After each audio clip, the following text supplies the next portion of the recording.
રાજપીપળા ખાતે વિશ્વ આદિવાસી ગૌરવ દિવસ ઉજવાયો। રાજપીપળા સરદાર ટાઉન હોલમાં આદિવાસીઓની કુળદેવી ધરતી માતાની પૂજા કરવામાં આવી। પ્રાર્થના કરી આદિવાસીનો ગૌરવ દિવસ ઉજવાયો।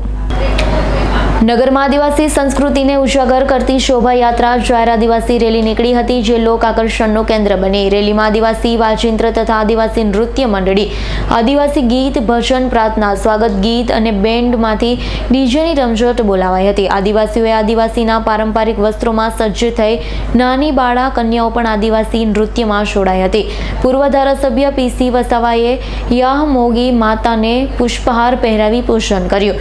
રેલીમાં અન્ય આદિવાસી નેતાઓ પણ જોડાયા હતા। રેલી ઢોલ નગારા વાજિંત્ર સાથે મુખ્ય માર્ગ પરથી નીકળી હતી, જે રેલી ભીલ નર્મદરાજાની પ્રતિમાને ફૂલ અર્પણ કરી સમાપ્ત થઈ હતી। તો બીજી તરફ રાજપીપળા જિલ્લા જેલ ખાતે પણ બંદીવાનો દ્વારા આદિવાસી દિવસ ઉજવાયો।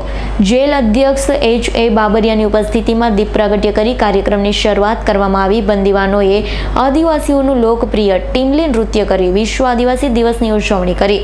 H.A. બાબરિયા દ્વારા સ્વતંત્ર સેનાની બિરસા મુંડાના જીવન અંગેનો પરિચય આપ્યો હતો। દીપક જગતાપનો રિપોર્ટ, S9 ન્યૂઝ, રાજપીપળા। અમારી તમામ માહિતીથી અપડેટ રહેવા માટે જોડાયેલા રહો S9 ન્યૂઝ સાથે।